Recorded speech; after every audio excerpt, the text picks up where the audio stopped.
This is 16 to 1, a podcast about education, teaching, and learning.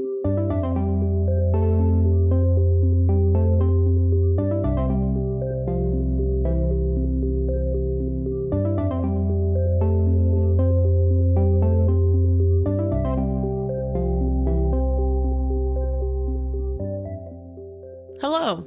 Hi. Hey. How are you? Gotta wipe the dust off of this thing. Wow. Yeah, it's been a few weeks and it feels like it's been It has truly been the longest 4 weeks. it's been of probably my life. it feels like it's been forever. What have we been up to? I'm gonna let you start. Well, I was up to getting COVID. Mm-hmm. I got it. You probably had it when we recorded this. Probably the last episode. You did? Well, I thought that because we talked about getting boosters, right? Yeah. And I thought that I was having vaccine side effects from the booster. Turns out I actually got the vid. It was the vid. It was the Not real thing. via the booster. Huh?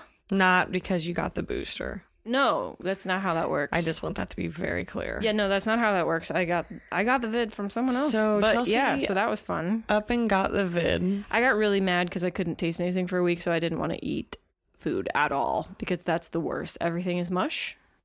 Nothing is delicious. It's very sad. You had a pretty mild case. Yeah. Other than the not tasting and smelling, not really that big of a You deal had for me. body aches for a couple of days, but it wasn't. It was so mild that we never thought it was anything other than Vaccine side effects, which Right. is a good thing. Yep.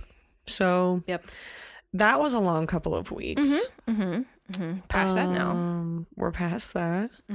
I managed to not get COVID Yeah. through that. Congratulations. Shocking. Here we are. We played in a lot of a video game called played- New World. Yeah, a lot of that. Amazon Studios came out with a MMO called New World, and we've Pretty been good. playing a lot of that with our friends. I have some thoughts. If Amazon wants to contact me, I'd be happy to share some. Put on your opinions. game developer shoes. Yeah, I'll just Okay. throw those old puppies on. Yeah. What else? Oh, and a bit We- of pod news.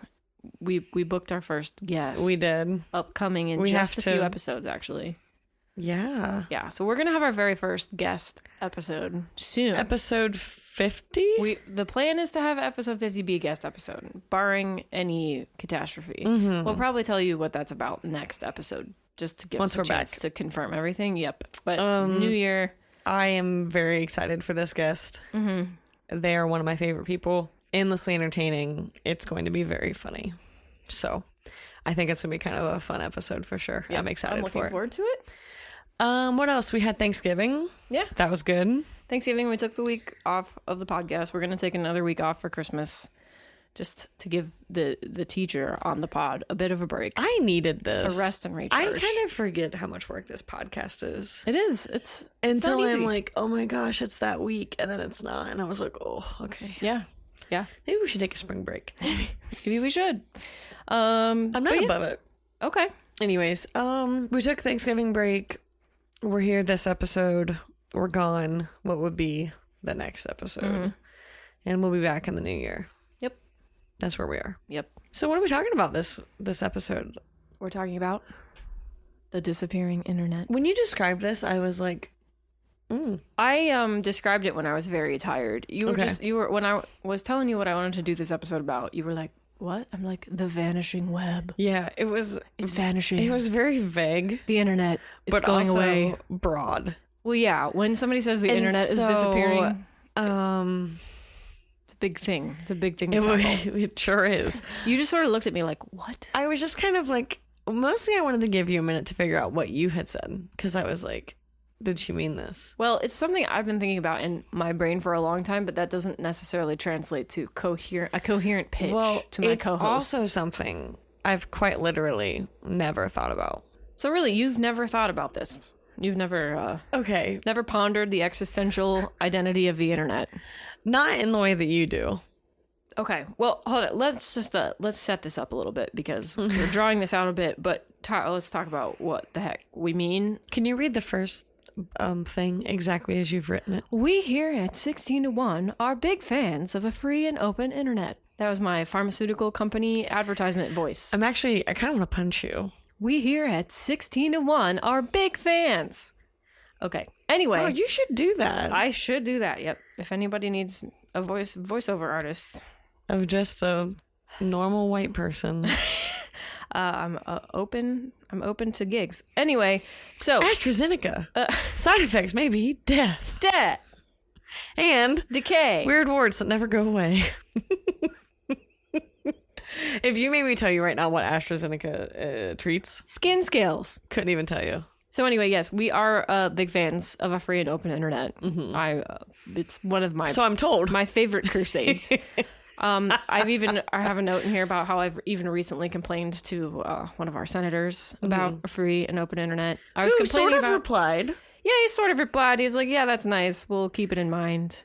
But it was Oh, better. I thought it was a little bit more engaging. Well, than they said that. So the Cleveland office, this is Sherrod Brown, one of the senators from Ohio. We're mostly fans of Sherrod. There's been a huge issue with internet connectivity at our house that we pay for. It just doesn't work. And to try to get the internet that I pay for restored, You're not going to say their name? Spectrum, Okay. Charter Don't want to give them Communications, airtime. Spectrum is the name of it. We don't like them. They're bad. They're bad. They're a bad company. They're bad. They're bad. They're bad. It's just bad. So anyway, it wasn't working, and I complained, and I had to complain so much, and this went on for months and months and months, and I was very mad. And Can I add one thing? Yeah. One day I came home and there were 5 Spectrum vehicles Yeah. surrounding our house. I thought that we had got swatted by Spectrum. right, I'm really good at I complaining. was like, they took Chelsea away. I'm very good at complaining at corporations when they're not doing a good job, which is most of the time. But yeah, I complained so much that I had my own personal SWAT team of Spectrum folks. So they showed up. We think they finally might have fixed the problem. But it made me so mad, and I made like 2 FTC complaints because they're just a terrible Also, company. the answer to what was happening made me more mad than anything else. Well, I'm not really sure that they did know what the problem was in the end. I bet a squirrel chewed through something. I think it was a node-related issue that serves the whole neighborhood. They also claimed that perhaps a rogue modem on the network, meaning like a That kind of sounds so exciting. an unauthorized modem, was causing a utilization issue, was what the letter said to me. But anyway, It sounds really not- really intense. it does. But I got so mad at Spectrum because it was just wasted so much of my time, and I was paying for a service I wasn't getting. And we need it. We need it, You and there's work no on it competition. for a There's living. no other option. I have no other provider of high-speed internet access that I could choose even if I wanted to here. Because It's a for big some old reason, monopoly. we're cool with monopolies. I don't know why, but apparently we are. We're not supposed to be, but turns out in practice we are. So anyway, I wrote to Sherrod Brown. I was polite, but I described my problems, and I was like, can we do anything about this? And also, can we care about making sure that there's competition in internet service markets and that there aren't these huge monopolies? And also, by the way, maybe revisit net neutrality, but that's a whole kind of other issue. But anyway, I wrote to him, so yeah. I like that you threw that in. Yeah, I just was like, oh, by the way, bring back net neutrality. But anyway, a lot of my life happens online, so this is I'm a web developer by day. When I'm not podcasting about education, I'm developing interwebs. So it's something that I do think a lot about, as it turns out. You probably just don't have as much reason to worry about this stuff. I don't. I'm going to be honest with you. I really don't. Until my Target website gets taken down, Well, I'm that's not the going thing. to be. Probably at some point, this is going to affect you, and it's going to affect everyone listening to this. Like, guess what? Someday this podcast is no longer going to be able to be found on the internet because How dare it's you. just, yeah, I know. 16-1 is not immortal, as it turns out. So because so much of our lives happen online, we need to start paying attention to the digital record and how those things persist or how they are erased, because we have documents, books, images, videos, music, conversations, articles, journalistic endeavors, everything is online, and a lot of that stuff can disappear in the blink of an eye. Museums and libraries have done the work of archiving human history up to now, and research institutions, and now we have this problem of what do we do with this incredibly ephemeral technology that is just, it's constantly, you can't even look at it because it's changed by the time you go to glance That's at any really one corner fascinating. of the internet. Yeah. And there have been some recent pretty big in the news examples of the disappearing internet. So May 4th of this year, Yahoo Answers went offline. How dare they? Yeah. On Yahoo Star Wars Answers Day. went offline on Star Wars Day. I never really was a big user of Yahoo Answers, but I know a lot of people who were big fans of it because it They was just quirky. made me laugh. Yeah, They it were was. so funny to They read. were very funny responses, but it was people kind of trying to crowdsource advice or answers to questions from the internet. So I mean, BuzzFeed used to like put together a list that was like sure, the 20 funniest, Yahoo answer results. Right. I mean, like some of the best YouTube meme videos come from those answers. Yep. Like the "Am I Pregnant" video, that's where that came from. Yeah, yep. I only discovered that a couple of weeks ago. I had it's not so heard of good. this. But that's what I mean. That's like, That's exactly the kind of platform that we're talking about. And it lasted for 16 years, and then Verizon Media Group bought Yahoo. Ugh, I'm mad at them right now too. Yeah, well, they Actually, they bought Yahoo, and then it just got shut down, and it's just not there anymore. They gave users a chance to download their own data and like posts and images and stuff. Really? But then it was just gone. oh, that's so sad. Yeah.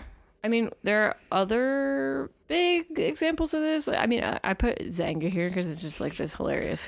Is this It's like a when- blogging platform that existed when we were in middle school and high school, kind of. middle school for sure? And they just shut it down, and all of my middle school like emo ramblings about how I didn't Yeah. have any friends disappeared in the blink of an eye. I was going through it on Zynga. Apple recently phased out support for 32-bit software applications, which means that unless the developer was even alive to update it or was still around or felt like putting in the effort, unless all of those things were true, any software that you used to be able to use on Apple platforms simply ceased functioning with an operating system update. So just like a huge chunk of software became So not like inaccessible. when Apple Music accidentally put the U2 album on everyone's phones overnight. No, that's kind of the opposite problem. That's like content that you really don't I know. wanna have. It was just reminding me of another botched Apple Exactly. event. That's all. MySpace. This happened a while ago, but MySpace Oh, accidentally Tom. deleted. Yeah, MySpace Tom, him personally, he did it. MySpace accidentally deleted 12 years worth of music and other content, like video and images and everything, in a botched server migration. They did not Heck. mean to. It just evaporated. Really? Gawker got bought out of existence by an angry billionaire because they wrote an article about him that he didn't like, and so a bunch of articles started Oh my disappearing. goodness. And then certain Censorship. certain archival entities started trying to focus on making sure Gawker articles didn't disappear after that. It was kind of interesting. that is But- interesting. And then even, it's part of my daily job is to replace old parts of the yeah. internet with new parts of the internet, because Bring out people the are new. like, hey, I need a new website. And I'm like, okay, that doesn't always mean you delete everything and start from scratch. But it exists in a new way. yeah. And there's So it does change. usually not that much of an archive or a record of what it looked like before. It Really? just changes, and that's yeah. Unless someone has just screenshot, like unless the owner screenshotted it or something when you built it. Yeah, I mean, yeah.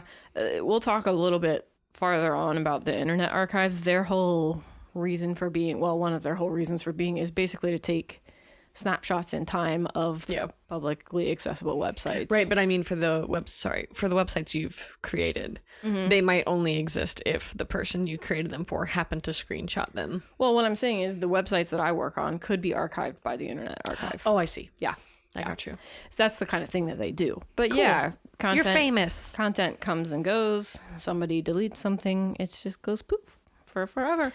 Well, on top of that, there are a lot of other reasons for that happening other than just like people like you making new websites, but also Yeah. because people are starting to use parts of the internet that aren't open and free necessarily. Yeah, internet-based technologies that are actually closed ecosystems. So we use Discord a lot. You use Slack.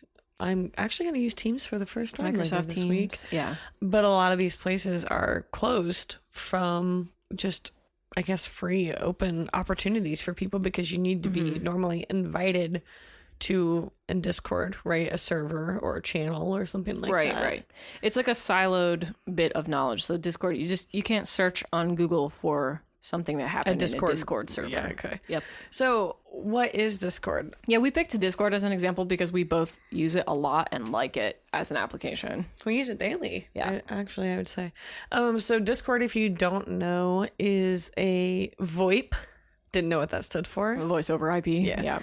But it also does instant messaging and then digital distribution. So You can do voice calls, video calls, text messages. You can send pictures, videos in private chats or even in bigger groups of people or communities, which are called servers. You can access these chat rooms and these channels in servers via invite links most of the time. Or also you can go through Discord and just go searching for some that will show up. But as I was reading about it, it said that as of 2021, they had over 350 million registered users. And in a month, they have over 150 million people who use it. Active users, yeah. Yes. So like I said, some servers do require an invite. Others you can just join. But they give you access to all types of people. Chelsea and I started using Discord partially because we were playing video games. And it's an easy way for us to communicate out of a video game while we're just on our computer. But also because we watch a lot of streamers. And they would do things in their Discords that we wanted to see or chat or whatever. And then just kind of the icing on top of the cake is that Chelsea's got a pretty large friend group in Maryland, and they all use it. And so it is. That's one of my favorite things about Discord is that that's how we get so much of our Maryland people. Right. And we can get in big group chats, like 7 and 8 of us at a time, talking and just hanging out. And so I'm generally team Discord because I think it's given us some really cool opportunities to stay in touch with people that, for parts of the year we're not as likely to be around physically. But it's also, I just think it's a pretty user-friendly option. I think it's pretty simple. Discord and software, it's pretty clear. Clean, I think. Yeah. Is the word I was looking for. I think the advantages of things like this, it gives people a lot of moderation tools, and you can customize it kind of to your own community's uses. In a lot of ways, they can be more collegial stand-ins for social media. So, I don't even want... there's no part of me that wants to spend time really on social media for the social part of social media, really? Which is not anymore. I mean, it just feels like a giant advertisement I just at all consume times. so much Instagram that you don't really consume in the way that I do. But yeah. No, but I mean, even half of my Instagram feed, and more than half, is promoted content. So it's like not even the original purpose of Instagram to connect with, my friends or people that I want to follow. The photos they were sharing. Right. It doesn't happen because it's just like ad. Maybe one post from a friend. Really? Ad. Yeah. I don't feel that inundated on Instagram. That's interesting. Well, I feel that way about most social media. So the reason you might want to move to something like Discord is to for eliminate your that online life is they're not. I mean, it's still a company, so there's still money making involved in this whole proposition, and Discord owns the servers, so it's not like you set up your own private server that's sitting in some computer in your basement that your friends connect to or something like that. It's not like that, but it's kind of the next best thing for people who are maybe tired of I agree. Facebook and Twitter and those kinds of platforms. It is a neat place. You can find some really great communities on it. The reason why you might want to use services like this, maybe not for all things all the time, but other reasons, big centralized internet companies, think Facebook, Twitter, those kinds of companies, they exercise extraordinary control over content, even if they pretend like they don't. So there are just basically billions of people who are beholden to the whims and content policies of whoever is in charge at Silicon Valley, Another reason Discord, you still run the risk here, but if there's a place that you like to hang out on the internet that's either unprofitable or not profitable enough to justify the cost of maintaining it, people will just shut them down. Yeah. That was the Yahoo Answers. It was just well, it's not really worth it to us to maintain this anymore. So poof goes 16 years worth of, or however many years worth of. Yeah, and that's my concern about our new favorite game is that they're playing. Yeah. The size of the community playing. I have a whole section about video game preservation later on because it's the same thing we've talked about. We're playing this game and investing a lot of hours into playing it with our friends. It's mostly because it's a way to hang out with friends that are physically distant from us. But we're kind of worried it might just evaporate if it's not popular enough because they can do that. They could just pull the plug and if they will. want to. Yeah. And I think the other thing is people are a little bit tired of being the product. That's what I was just talking about with Facebook and Instagram. I feel like obviously since those are not services that you have to pay to use, that means you are the product. You, the end user, you're being bought and sold. Yeah. Your data, your advertising, it's about advertising to you really. And that is one thing I like about Discord, but there are some problems with closed environments like this. Yeah. So for Discord and these other things, like you use Slack. I'm not familiar with Slack, but I use Slack for work. But I know you and plenty of others who use it, or whatever the case might be. There are some problems with this that have come up. And so one of them is that there's no record of conversations that have happened that could help others learn. So like you've talked before, how you've joined servers on Discord for certain types of work, right? Like you're looking for answers about whatever you're working on. Developer communities around certain technologies where people can go and ask questions about things. There are more of those popping up now than it used to be. All that stuff would happen in forums, which you can, obviously, again, you can just go do a Google search and get a bunch of results from Stack Overflow or from wherever about this programming question. But now with these closed gated communities, that's becoming more difficult. That easily. Yeah. I mean, you could go join the server, Yeah. but the server maintainer might get tired of the server someday and just shut it down. Without saving that. I got you. Yep.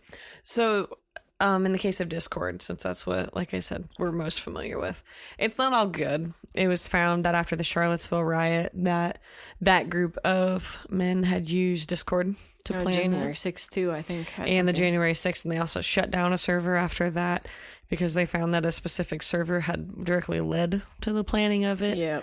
And so Discord has really gone through some growing pains in its short little life of what is and isn't allowed on their platform. Other things that they have problem with are things like porn that can pop up and be used as a bot, or just bots in general. So we have streamers that we follow where they will have, hundreds, I guess, thousands maybe at times, bots who will fill up their chat, try to post links, take over because there's not it's not locked to get into, or you don't have to have a link to join.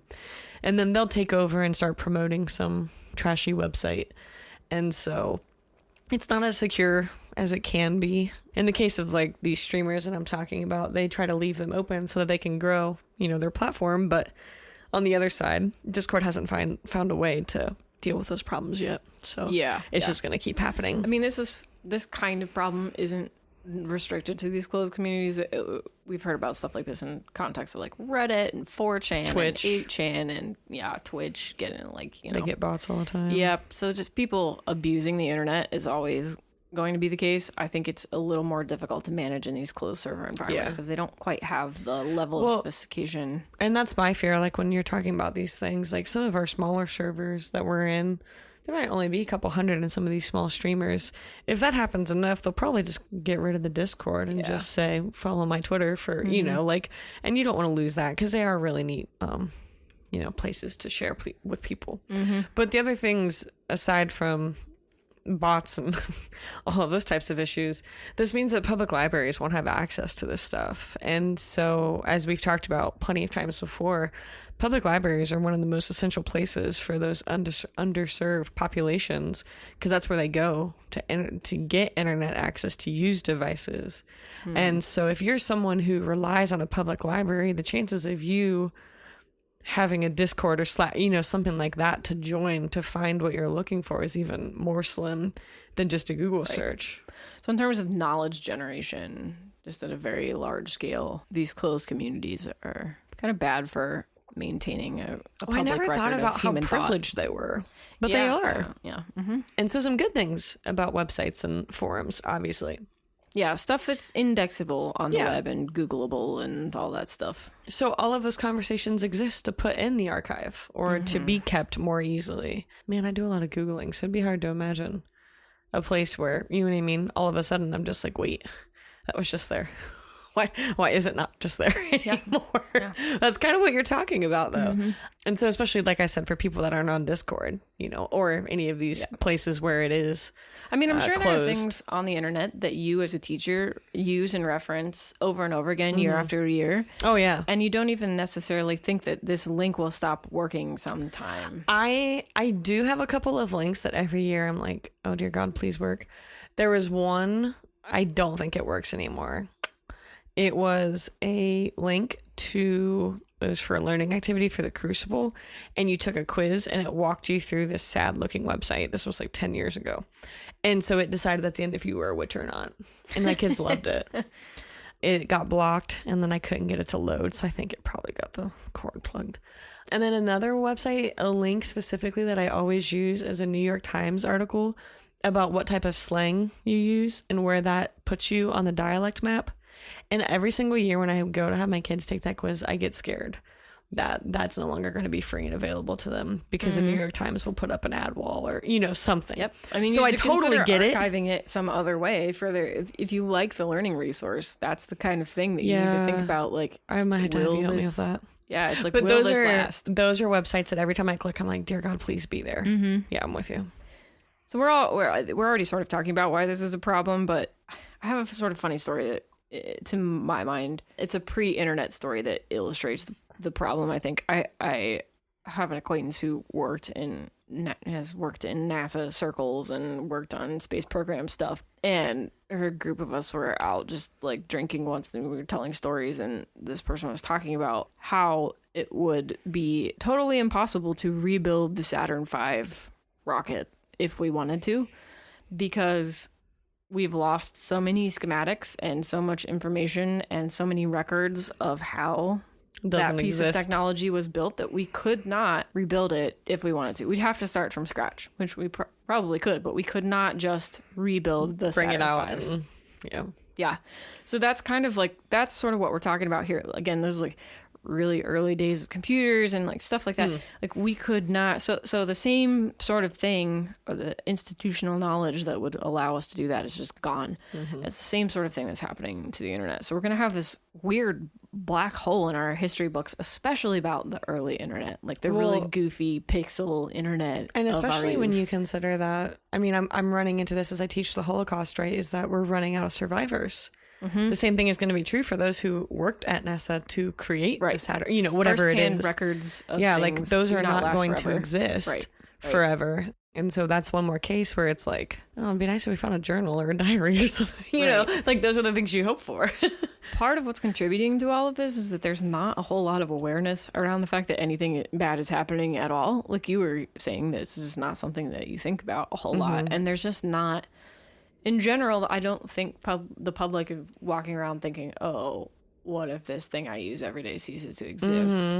I mean, something disappears from the internet and people might be upset about it, and really dedicated users might have some sort of outcry about it. But in general, I don't think there's a whole lot of if knowledge. Ina Garden's Marg recipe just gone from True. the internet. Well, see, I copy pasted that into my own folder You're of so smart. information. You knew it was coming. Well, yeah, because something might get paywalled, like you said. Something might, so like a website might go down. My IP might get blocked for whatever reason. Like anything could happen. It's simple stuff too that I'll miss. Right. I'm with you. But it's just like, I mean, we just don't think about things like, we think about politicians and public figures dirty deleting bad tweets or something. That's like kind of the most serious engagement that most people have with this problem. But like Facebook is just going to stop existing someday. People don't really think about that on a regular basis, but there are a lot of people who only have a record of certain things, thoughts, photos, videos, conversations on Facebook. Yeah. And like, really, that's the only reason I still have Facebook is because of that fact. So what you're talking about is like how Facebook could just not exist. I know a local family who recently lost a daughter after a long medical, born with an issue. And they used Facebook as the way to document her entire life. And so I think all the time, like, I hope that this family is saving what they've written, or that it existed in a doc and they copy and but it's exactly what you're talking about. Like, God forbid someday Facebook locks itself out of it one more time and this poor family has lost every memory of that child.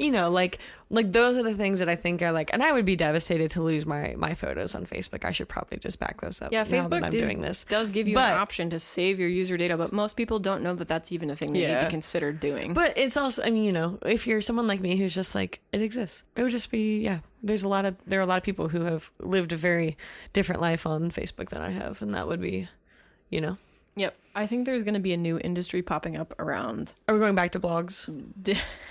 Is it time? No, I was going to say around bloggers around helping people preserve their digital legacies after they die. Like that's going to be a thing that is. Facebook does have that button now. Yeah, Facebook it can be in remembrance of or Facebook whatever. realized that they needed to be able to turn pages into memorial pages. I wish I could figure out how to get into my dead uncle's Facebook. Yeah. Because I get stuff all the time. It's like, so-and-so like this. And it's my uncle who died almost 2 years ago. I don't like that. Yep. It's a little creepy. It's upsetting. I think the main issue here is that our digital footprints are getting bigger and bigger and bigger every day. And we're Makes sense. risking losing our personal and cultural histories to the extent that we're becoming more and more online. We're risking losing ourselves. But do we need to save every meme, you know? Yes, we need to save Like, every someone meme. is backing up knowyourmeme.com right now. That's important to me. Yeah. So what's the solution? I will let you tell me. I'm interested. Well, there are a couple of, we're going to highlight a couple of initiatives and things here that are trying to solve part of these problems. But I did want to mention up front that a lot of this is coming out of what I might call the piracy to digital archivist pipeline, meaning that a lot of internet-related preservation efforts maybe got started with some piracy Really? related undertones. Well, I mean, the law is not set up in a way to make this easy to begin with. So To save. digital media. So U.S. copyright in particular and DMCA, which is the Digital Millennium Copyright Act, right? Bad. Digital Millennial Copyright. I think that's what it's called. DMCA, basically, it's just like laws that are supposed to protect intellectual property that are actually probably not working for the public like we might have thought In that any they practical could. sort of way. I'm really not a fan of DMCA. Even though I am a fan of people being able to protect their IP, I'm not a fan of DMCA. Yeah. But we'll get there. Do you want me to start with the first one? Yeah, sure. So this is there are people out there who are doing the good work of trying to archive little bits and pieces and corners of the internet for future generations. So there's like librarians and archivists and all kinds of people working, and there are also automated technologies. They're all working toward the I was going to say, preservation. there's probably, Preservation some of the bot internet. out there that's like just crawling the internet for this certain word. For and- sure. Yeah. This first one is a big one. Yeah, why don't you tell us about it? Okay, so the Internet Archive is a 501c3 nonprofit, and it is building a digital library of internet sites and all other kinds of cultural artifacts, basically in digital form. They do a lot of books too. So, yeah, I was reading about that. So it's like a paper library, but they also provide free access to researchers, historians, scholars, the print disabled, and the general public. And they say that their mission is to provide universal access to all knowledge. All knowledge. I like that. They're really lofty about it, but this is why it's like a pressing problem. It's because we're talking about access to all knowledge. Yeah. Yeah. So here's a quote from their website about what they do and who they are. So it says, "We began in 1996 by archiving the internet itself, a medium that was just beginning to grow in use. Like newspapers, the content published on the web was ephemeral. But unlike newspapers, no one was saving it. Today we have 25 plus years of web history accessible through the Wayback Machine, and we work with 750 plus libraries and other partners through our archive program to identify important web pages." And they are partnered with a ton of library associations. Yeah. So that like I was thinking like of when I was in college, or even my students could access this information as a way to source it. You know what I mean? But in there, through the Wayback Machine, if you go searching, you will find more than 588 billion web pages, Billion. That's 28 million books and texts, 14 million audio recordings, including 220,000 live concerts, Wow. 6 million videos, including 2 million television news programs, 3.5 million images, and 580,000 software programs. And that's just on the Internet Archive. Yeah. Can you imagine the Which amount? website is also beautiful. Can you imagine the server space required to power all this? It It's did just- talk it's like about petabytes the, of information. Yeah, it was interesting reading about how they do that. There's just a huge amount of information. I mean, and part of the problem that they're trying to solve is determining what is worth saving, which is totally in the eye of the beholder, because maybe this is the most important tweet of somebody's life, but also it's probably garbage. You know, like that's the calculus. That Well, they're trying and to later do. I'm going to talk about Twitter's literally doing the exact same thing. So this is not unique, I should say, to this one, to the Internet Archive, because as anyone who's, I mean, if you're listening to this podcast, you've been on the internet long enough to know it can be a real dumpster fire. Yeah. And does all of that deserve to be kept? Yeah. No, probably not. Yeah, I've used the Wayback Machine Have you? even to catalog my own history of personal websites because I like to keep track of how I've grown and changed as a web developer over the years. Okay. And when I was just starting out, I had a website set up at my domain that I used no version control for, which basically means I had no lasting record of the code that made that website what it was. So I realized that, and I realized also that it was not, I mean, the Wayback Machine is not automatically index every single, it's just impossible to do that, every single page of the internet. So I submitted my domain at some point to be indexed by the Wayback Machine. So it has pictures of maybe like the third version of my website, maybe something like that. Not just pictures, some of it's like interactive HTML and stuff, but I have a record of what my website used to look like, the content that used to be on there at those snapshots in history. That's but neat. So it's useful for me as a web developer to be able to know, okay, how has design evolved over the, since 1996 or whatever. So it's a kind of a cool tool, but like you're saying, it doesn't automatically, it'd just be too much data to try to capture the entire internet. So is it kind of like Pinterest but for the internet?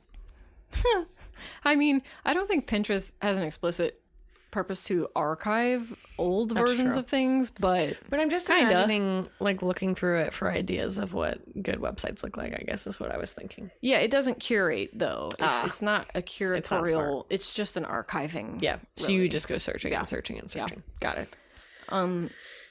Another area that is very difficult to archive is, we've been talking about gaming actually, but video game, the archiving of the history of video games and video game development. It's kind of hard to understate the impact that video games have on the youth of today. Oh, wow. But also, us. I wouldn't consider us was like, exactly young. be among the youth of today, but we play a lot of video games, and we're digital natives. We grew up with stuff. Some of my earliest memories of using computers are running MS-DOS video games. So these things, and especially from the early years of consoles and computers, it's really hard to preserve video games because not only do you have to preserve the software, which means preserving a lot of times source code and assets like art That it and uses stuff to run. Yeah, and manuals, game manuals, like how to run the video games, but you also have to preserve the systems that run those games. So, your old Atari consoles or your Apple IIs. The Super Nintendo we got to run a couple years ago. Yep. We found an old Super Nintendo that we figured out how to boot it up. But stuff like that, you have to preserve. It's the difficulty is that you're preserving an experience. It's not just like go take a picture of a website. It's like, okay, we got the computer, we got the software, we got the hardware, we've got maybe those games have to talk to a server, right? To run need like themselves. a remote authentication kind of type thing. There are a lot of pieces of video games that make them very, very difficult to preserve. And then also, like I was talking about, intellectual property issues and like DMCA make most of the effort to preserve video games illegal. So Great. Yeah. Because you might steal the sound to Duck Hunt. I mean, you might. You just might. Nintendo is very protective of its IP this way. Yeah. They'll kill people. Yep. It's like them in the Olympics. Probably. You're done. Probably. Flash is another really interesting one. I don't know if you grew up playing Flash games, but I grew up playing Flash games. And Flash is an Adobe... My yearbook ran on Flash until like 2 years ago. Yeah. So Flash is... Do you not remember me bringing my do. laptop and being like, help? And I was like, you're going to have to find a different solution at some point. Literally ran on Flash until 2 Flash years is ago. being deprecated. So Flash is this technology that was developed by Adobe. That's basically just this piece of technology that allows certain kinds of interactive multimedia experiences to function on the web. And Adobe said it was going to stop supporting Flash at a certain time. It might have even been the first of this year. And then all the major web browsers also stopped supporting Flash. But there are thousands and thousands of games that were developed On to Flash. run with Flash and on Flash. And the second that technology, that even just that little piece that makes the web work is deprecated, then you lose all of those experiences, and like thousands and thousands of millions and billions of hours worth of human effort just evaporated. So the Internet Archive actually has a collection of Flash experiences, which I think is really great. They've created emulators to make these things run. So like your Raspberry Pi. Yeah. My Raspberry Pi has a couple of different emulators, but I mean, those things get tricky because even creating an emulator to run what they're called ROMs is sometimes very tricky legal territory, because if you don't own the original physical media that the game is on, it's technically illegal to have a digital copy of it. So we just went through this. We just got an email that was reminding us that we can't show videos to our students on a streaming device. So I can't show my kids, I don't know, a movie on Disney Plus because it's a rebroadcast. It's That doesn't make sense to me, 'cause that seems like it would be fair use. It's because of the amount of people that are consuming it based on what I agreed to when I said I was going to watch it in my home or something like that. So that's the rebroadcast rights. But there should be... We got an email that said that we couldn't show anything off of a streaming device, a streaming network or whatever, unless we had paid for the individual title. Yeah. So unless you buy the Home Alone. Yes, I would have to show purchase your it, kids. Right. Not show it on Disney Plus. Yeah. Because you're rebroadcasting. So that's the whole issue with like DMCA. But again, I'm not sure exactly where the provisions for fair use come in, because usually there are exceptions made for educational purposes to some of these things. Well, but maybe not that. So I mean, like the Internet Archive, there are nonprofits out there that are doing the work of trying to save the history of video games. There's one that's kind of like the Internet Archive called the Video Game History Foundation. They have a research library, they preserve source code, they educate the public, they archive media assets. So like, sound, like you were talking about Duck Hunt sound effects and like game art. They archive that stuff. They get collections of notes from developers and industry people.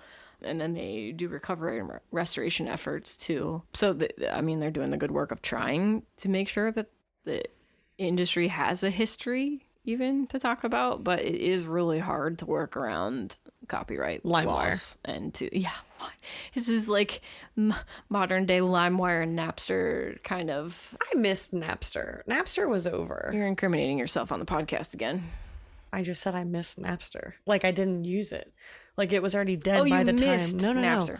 I mean, like it was already dead by the time that I got to know what it was. I thought you said I miss No. Napster, like you used it. No. I never used Napster.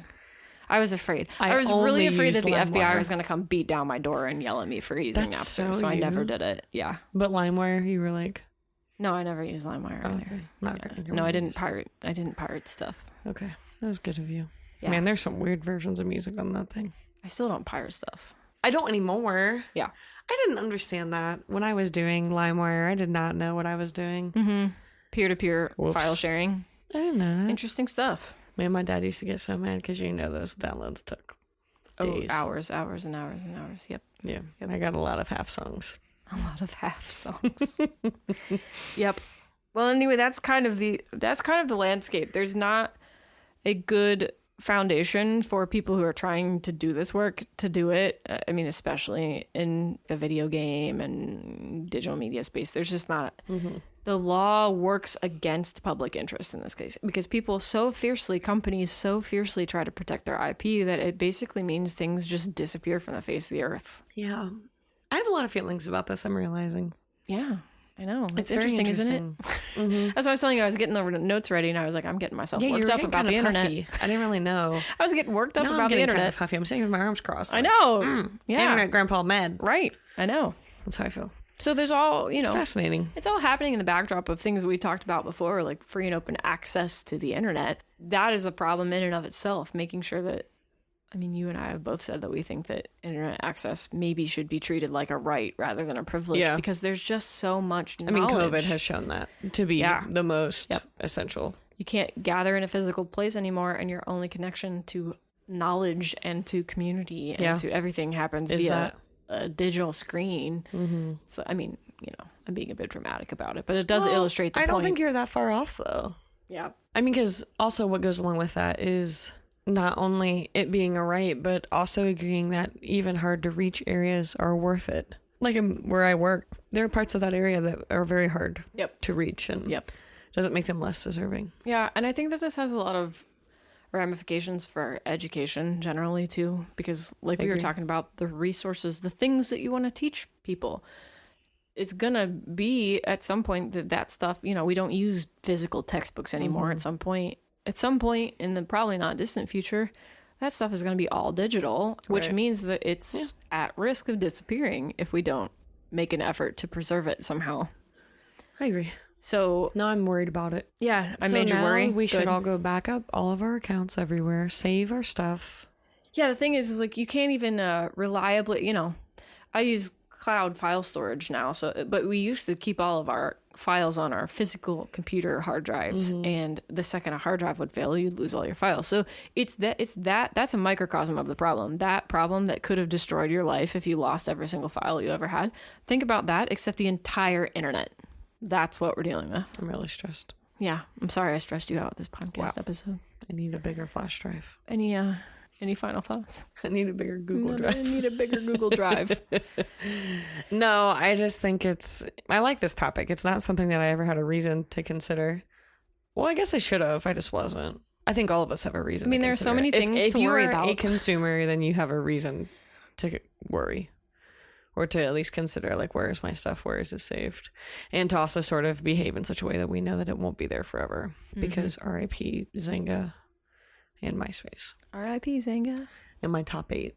Yeah. Okay. That's cool. Ready to That move was on to interesting. fill in the blank? Yeah, why don't you start? Oh, why don't you do it? Because I was the original asker Okay. of this question. So last episode's question, there are 3 U.S. states whose veteran populations exceed 1 million. California with 1.56 million, Texas with 1.46 million, and Florida with 1.44 million. And the states with the highest percentage of veterans are Alaska, Virginia, Montana, Wyoming, Hawaii, and Maine, all with around 10% of the adult population being veterans. These numbers still make up just a fraction of the country's veterans. Approximately, how many veterans are currently living in the U.S.? 18.2 million this is 2019 data. 18.2 But 18.2 million. That's a lot. Yeah. Okay. This episode's question? Go for it. Co-founder and former CEO of Twitter. Former. Just recently resigned. Big former. In case you didn't know, he resigned. Jack Dorsey was the first person ever to tweet. That tweet said, "Just setting up my Twitter," spelled TWTTR. I like that he got rid of the vowels. I remember that they were trying to make that It kind of brand threw for a you while. for a second. You kind of did a... Well, do you remember? No, I was trying to read the sentence before. Oh, but- sorry. No, I was trying to lead it in with. Do you? I think I remember. This is what the Wayback Machine would be good for. But I'm pretty sure that I remember one of the earlier Twitter logos. It was TWTTR in like this lowercase light blue Yes. bubble font. Wow. Yeah. I Yeah. can see that. Yeah. So Okay, and I if think not, it that's was one of those things that's like, TWTTR. which one was the real one and whatever, the Mandela effect or whatever it's called. Maybe that's what's happening to me, but I actually remember that light blue color. Yeah, that light blue. Yes. Yeah, so that was the first tweet. It said, "Just setting up my Twitter" on March 21st, 2006. So this tweet from 2006 was sold as an NFT, a non-fungible token, which is kind of ridiculous fake internet I thought you would like that. thing, in 2021 to a Malaysian-based businessman. How much was that first ever tweet sold for at auction? So when we say that person owns it, they just like print it off and No, I don't like, think do I they can get make- Jack Dorsey's login? It's Scroll back to monopoly 1. money. It's monopoly money, and you don't even really own. Like, you don't own you own So a thing that is basically, you own bragging rights. You say, that guy at a party is like, "I own this tweet." guess what? Yeah, that's pretty much Remember what Jack you're Dorsey? buying. You're buying the right not to be lying when you say, "I own this tweet." That's what you're buying. So this guy You're buying is the bragging only rights. Yeah. who can legally say that. Yep. And So mean that's it. the question. How much did it sell for? Okay.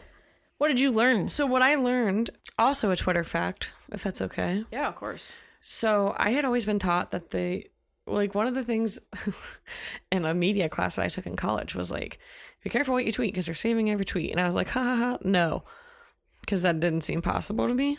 I had been taught that every tweet was saved by the Library of Congress, which was true until January 1st of 2018 when they stopped. So they still save tweets, but not every single one of them. The reason, basically, Too many stupid tweets. Imagine. The Library of Congress. That's what you're talking about. Yes. They saved tweets. Yes. Got it. So they do have from 2006 to 2017 stored, but they now only store on a need to basis, basically. So they sort of, as we were talking about, pick and choose what they think is worth keeping in the Library of Congress. So the other problem with this archive that was, like what the Library of Congress was collecting, the agreement with Twitter was only the text of the tweet. It didn't include a photo or a video or a link that was included. So if you think about, so it's not even a perfect archive. You know what I mean? Like it's not a perfect history if we're to look at it, because we don't have the visual clues that would say, oh, this tweet's about, know, Lady Gaga or whatever. Lady Gaga. Gaga. But you see what I mean? Like, so essentially what I learned is that they were saving them all. They haven't since January 1st of 2018, but they will if they deem it historically relevant, something like that. Historically significant. So one of the things, though, that was happening is after the January 6th, there were appeals to Twitter, basically, to get tweets from people who had been deleting them at the riots. It's basically like a manhunt. They were happening. wiping, you know what I mean? Right. So I'm not saying that the Library of Congress saved those, but that's the type of event that I could see the Library of Congress saying, this is data we would like, please advise, So rest assured, most of our tweets are fine. They will not appear in the Library of Congress for our next run for Senate. But so we've got some work apparently to do. I have some tweets stored in the Library of Congress because I've had Twitter for I've had Twitter since like 2009. I was gonna say I've had it for more than 10 years at this point. Maybe 11 or 12 years I think I've had it. Yeah. So kind of a fun thing, just because I was always taught, beware, Library of Congress is keeping it. And they were. Fun. But anyways, like I said, the problem was all along was that they didn't have the photo, video, or link. So it's still going to be a very odd thing. Interesting. What about you? Okay, so this is something that I learned in the process of researching this episode, which I just thought was so weird and nerdy and cool that I wanted to share it. And I learned about something called the $1 Million Homepage. So it still exists, $1milliondollarhomepage.com. It's beautiful. It is a whole site. I will read from the wiki entry for this thing. The $1 Million Homepage is a website conceived in 2005 by Alex Tu. I think that's how you say his name. I don't know, but he's the guy who runs the Calm meditation app now, apparently. But at the time he was a student, Wiltshire, England. He started this thing to raise money for his university education, and it was just a web page. Basically, it consisted of 1 million pixels arranged in a 1,000 by 1,000 pixel grid.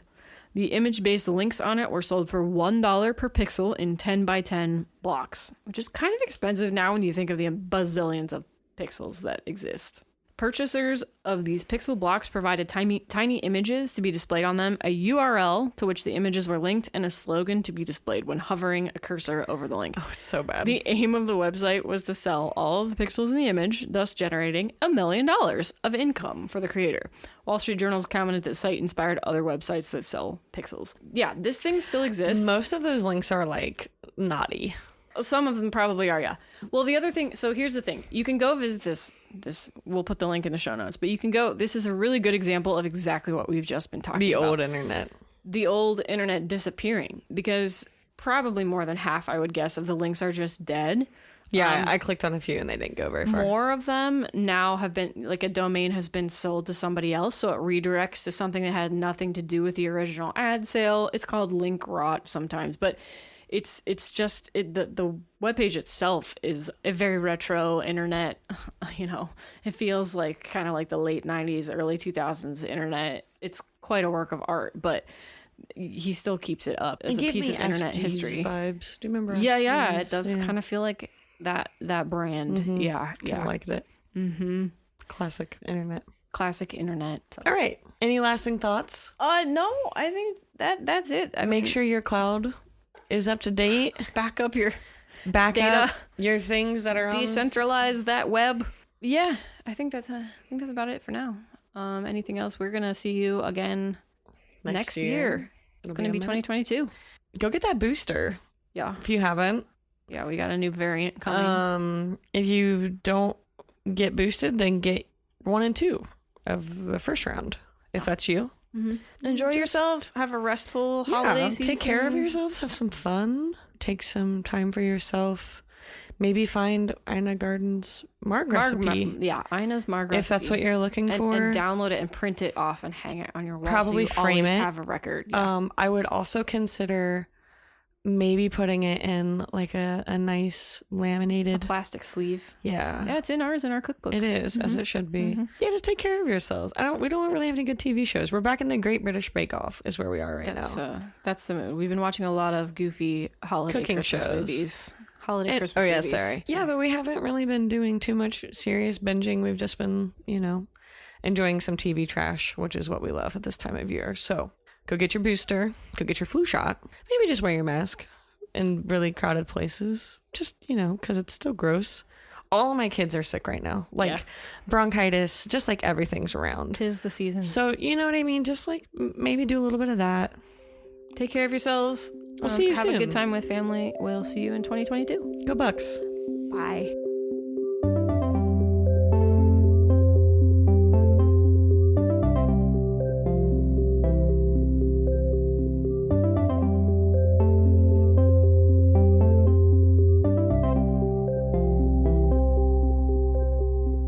Hey listeners, thanks for supporting 16 to 1. We're trying to grow our audience, so please check us out at 16to1.com, all spelled out, and tell your friends about the show.